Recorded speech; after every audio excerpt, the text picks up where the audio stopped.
Hello guys, welcome to our channel. నేను మీ anchor Teja. ప్రస్తుతం మనతో పాటు పొలిటికల్ అనలిస్ట్ కిలారు నాగార్జున గారు ఉన్నారు. నమస్తే సార్. నమస్తే. అయితే పల్నాడు జిల్లా వినుకొండ నియోజకవర్గంలో ఒక దారుణమైన సంఘటన చోటు చేసుకుంది. అంటే ఇద్దరు వ్యక్తులు ఒకరిపైన ఒకరు దాడి చేసుకుని, అందులో ఒక వ్యక్తి ఎవరైతే దాడి చేశాడో అతని చేతిని అలాగే తన తలను కూడా నరికేయడం కూడా మొత్తం ఈ రెండు రాష్ట్రాలు కూడా కలకలం రేపుతుంది. అయితే మర్డర్ జరిగిన తర్వాత రాజకీయంగా మాట్లాడుతున్నారంటే టీడీపీకి సంబంధించిన వ్యక్తి వెళ్ళి వైఎస్ఆర్సీపీ కార్యకర్తను ఎట్లా చేశాడని చెప్పేసి చాలామంది రాజకీయంగా మాట్లాడుతున్నారు. దాని గురించి అంటే ఇప్పుడు మనందరం కూడా వీడియో చూసాం. అది ఈ పార్టీనా ఆ పార్టీనా అనేది కాకుండా ఆ చేసిన వాడికి ఈ సమాజంలో ఉండేటువంటి అర్హత లేదు. ఎందుకంటే ఒక వ్యక్తిని అంత నిర్దాక్షిణ్యంగా నరికి చంపటం అనేటువంటిది ఏంటంటే అది మనుషులు చేసేటువంటి పని కాదు. అది ఎవరైనా సరే మనం దాన్ని ఖండించాల్సిందే. సరే, వాళ్ళిద్దరికీ ఇంత గతంలో ఏమన్నా వ్యక్తిగత కక్షలు ఉన్నాయా, లేకపోతే రాజకీయ కక్షలు రాజకీయ మూలనే చంపారా అనేటువంటిది మనకి దర్యాప్తులో తెలుస్తుంది. కానీ ఇప్పుడు అలవాటు ఏమైపోయిందంటే ఏది జరిగినా దానికి రాజకీయ రంగు పులివేయటం.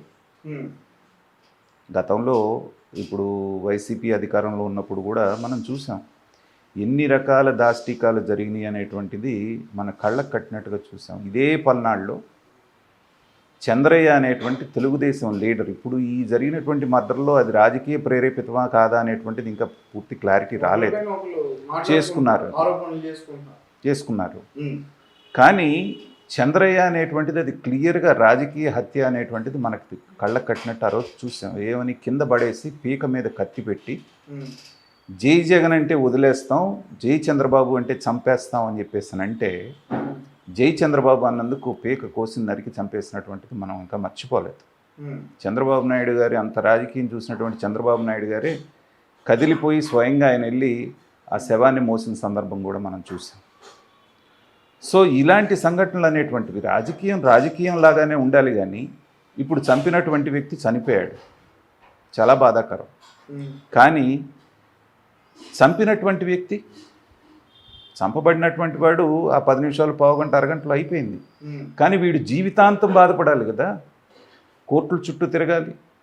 రేపొద్దున నేరం రుజువు అయితే, రుజువు కాకుండా ఉండే సమస్య లేదు. వీడియో కూడా అంత బాహాటంగా ఉన్నప్పుడు వాడి జీవితం ఇంకా ఖండమే కదా.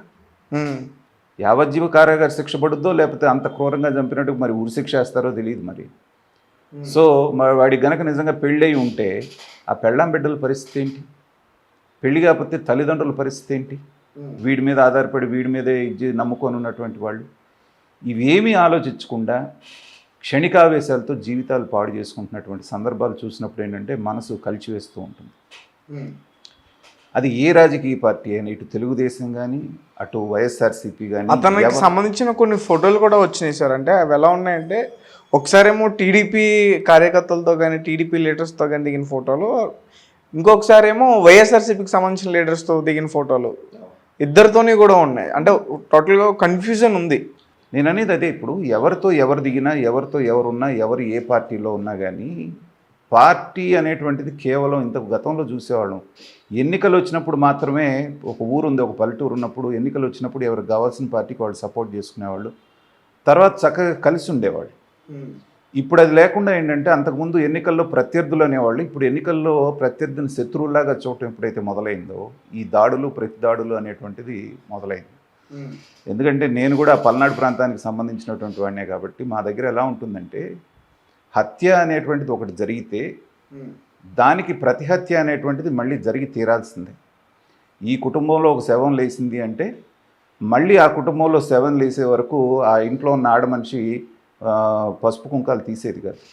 ఇది కొన్ని దశాబ్దాల పాటు నడిచింది ఆ పల్నాడు ప్రాంతంలో. కానీ ఎన్టీ రామారావు గారు వచ్చిన దగ్గర నుంచి ఆ తర్వాత అక్కడ ఆ ప్రాంతాలన్నింటినీ కొంచెం ఎడ్యుకేషన్ పరంగా వాళ్ళందరూ కూడా చదువుకోవటాలు చేయటాలు చేసిన తర్వాత నెక్స్ట్ జనరేషన్స్ అంతా వ్యాపారాల్లో, ఉద్యోగాల్లో వెళ్ళిపోయిన తర్వాత చాలా వరకు తగ్గిపోయింది. అంటే కొంచెం శాంతి భద్రతలు వచ్చేసేసి నెక్స్ట్ జనరేషన్స్ అంతా వీటిల్లో వెళ్ళిపోయిన తర్వాత ఈ కక్షలు, కార్పణ్యాలు తగ్గిపోయి ప్రశాంతంగా ఉంటుంది. కానీ ఈ అనవసరమైన రాజకీయాలు అనేటువంటి దాంట్లో చొప్పించి రాజకీయ నాయకులందరూ బాగుంటున్నారు. వీళ్ళు బయటికి కొట్టుకున్నా కానీ ఏ హైదరాబాద్లోనో ఢిల్లీలోనో కలిసి పార్టీలు చేసుకుంటూ ఉంటారు. ఆ పార్టీ వాళ్ళు, ఈ పార్టీ వాళ్ళు బాగానే ఉంటారు. మధ్యలో చచ్చిపోతుంది, అన్యాయం అయిపోతుంది వీళ్ళే. పల్నాడులో ఉండేది ఏంటంటే ఒక మర్డర్ జరిగిందంటే ఆ ఊర్లో ఉన్నటువంటి మగవాళ్ళందరూ కూడా అవతల చేసినటువంటి వాళ్ళు, మర్డర్ చేసిన వాడికి సంబంధించిన వాళ్ళు ఊళ్ళో వదిలిపెట్టి పారిపోతారు.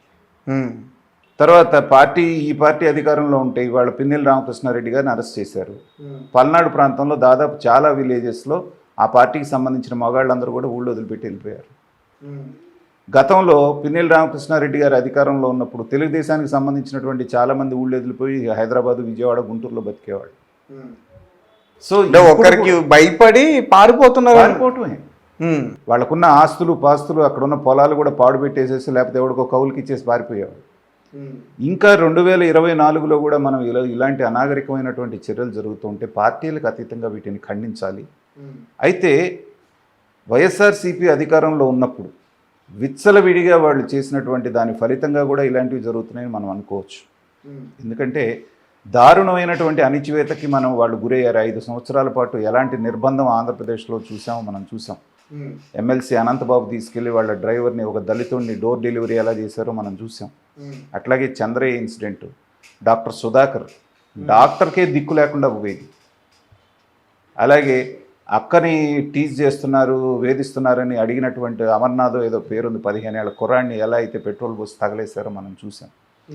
ఇది పార్టీలకు అతీతంగా మనం ఖండించాలి. అది ఎవరు చేసినా దారుణమే.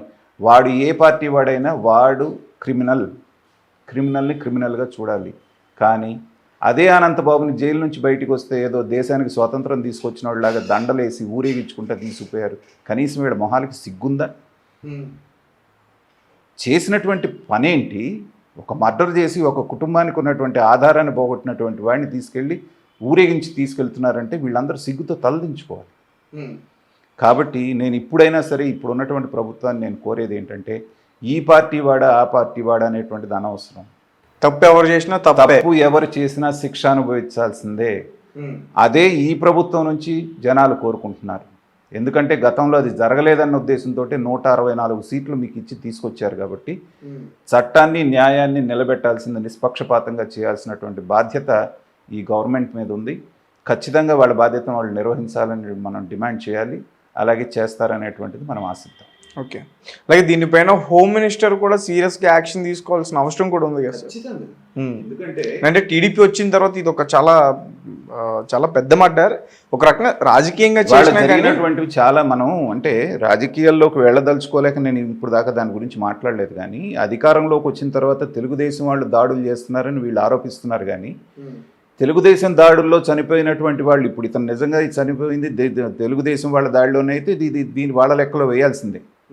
కానీ ఆ దాడుల్లో ఎవరు చనిపోవాలి? తెలుగుదేశం వాళ్ళ దాడుల్లో. కానీ అధికారం కోల్పోయిన తర్వాత వైఎస్ఆర్సీపీ వాళ్ళు దాడి చేసిన దాడుల్లో 3-4 తెలుగుదేశం కార్యకర్తలు చనిపోయారు. అంటే అధికారంలో ఉన్నప్పుడు మీరే చంపుతారు, అధికారం కోల్పోయిన తర్వాత కూడా మీరే దాడులు చేసి చంపుతారు. కాబట్టి వాళ్ళకి అసలు మాట్లాడేటువంటి అర్హత లేదు. ఇంకా ఏదన్నా ఉంటే మీరో నేనో డిమాండ్ చేయొచ్చు. కానీ దీని మీద నిష్పక్షపాతంగా న్యాయం చేయాలని, మీరు అధికారంలో ఉన్నప్పుడు మీరు దారుణాలన్నీ చేసి ఇవాళ వచ్చి పెడబొబ్బలు పెట్టడం అనేటువంటిది ఏంటంటే మీకు నైతికంగా మీకు హక్కు లేదు. మిగతా మనలాంటి వాళ్ళని డిమాండ్ చేయాలి. ఖచ్చితంగా చనిపోయిన వాడికి న్యాయం చేయాలి, చంపిన వాడికి కఠినంగా శిక్ష పడాలనేటువంటిది మనందరం కోరుకోవాలి.